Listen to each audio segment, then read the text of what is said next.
What do you do when big just doesn't cut it anymore? You go bigger. Let's talk about that.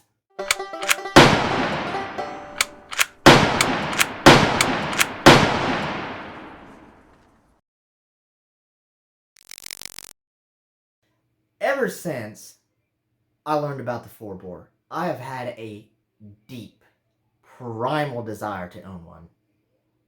And I finally decided that that dream has to be fulfilled. As you saw from that opening, the 4-bore compared to the 12 gauge from hell is freaking massive. This is a 3D printed model that I made for my desk, but it is to scale, and the dimensions are a 4-inch long case with a 2,000 grain conical projectile. That is a properly big cartridge. Here is the barrel for the 4-bore. This is from Krager. It is rifled 1 to 20. It is 28 inches long and weighs 7 pounds. I will not be building this firearm. I do not have the equipment, I do not have the skills, and I want this to be a firearm that is a family heirloom that lasts well past my lifetime. So, the person that I'm having in mind to build this gun is a man named Bailey Bradshaw, and he specializes in falling block rifles. He wire EDM cuts everything out and then fits everything to hand to an incredible result. If you have time, I highly suggest you check out his work because it is top-notch. This is a once-in-a-lifetime build. This is going to be, without a doubt, the most expensive firearm that I have ever owned and will ever own. So, one thing that is overlooked pretty easily in a project like this is, what in the hell do you use to clean something like this? If you do a quick Google search, you'll find out that there are no cleaning kits for a 4-bore. It's a pretty silly problem to have, honestly, but it's a problem nonetheless. So to solve this problem, I went out to Harbor Freight and got myself one of their cheap mini lathes. And I am not a machinist. I've never ran a lathe in my entire life. And this little Harbor Freight has some issues that make it a little bit challenging to learn on. But I think I'm getting there.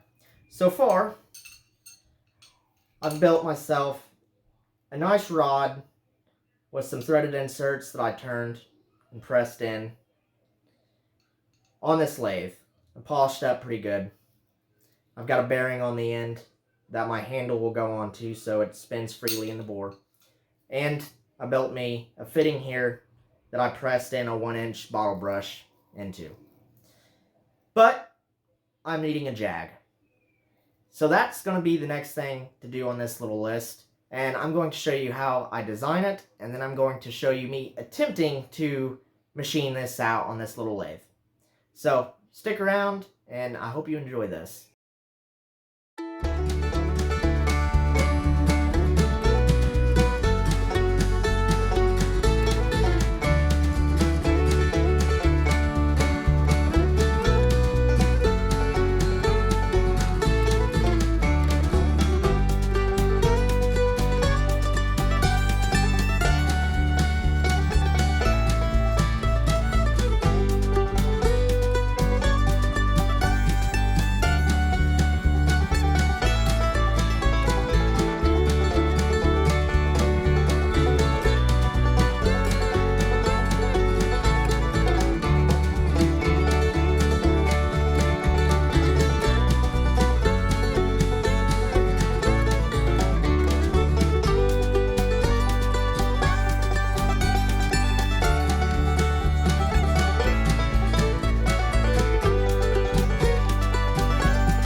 That took longer than expected. Here it is, about 2:30 in the morning. I've got to be up for work in about an hour and a half. But I got it finished. This is what I call a freaking Jag. It is absolutely massive. Compared to a little 30 cal Jag, you can see how big of a difference there is. It's a little bit smaller diameter than what I designed. I had some problems chasing concentricity on this. I don't think I had the 1-inch bar stock square in the chuck, and it was wobbling. I put it on the rod to test fit it, and I saw it had a spiral to it. So I ended up drilling and tapping another piece of round stock and threading this into it and turning it on that, which helped. But I'm a few thousandths smaller than what I designed, but I'm not going to be too picky. I could always make another one if I really wanted to. So here's the completed rod. The only thing I have left to do is to make a handle for this bearing right here. And I'm going to make that out of English walnut to match the stock on the finished rifle. Again, here's the bore brush I already made for it, the Jag. And then I'll also have to make a nice box for it and get some patches made up and all that stuff. But I hope you guys enjoyed this video. It's a little bit different from what's normally on here, but I kind of wanted to document this as best as I could and take you guys along for the journey because it's a pretty rare thing. If you guys have any questions or any advice for a novice machinist, feel free to leave it in the comments. I'd love to answer your questions and I'd love to hear your advice. I hope you guys have a good week. Take care.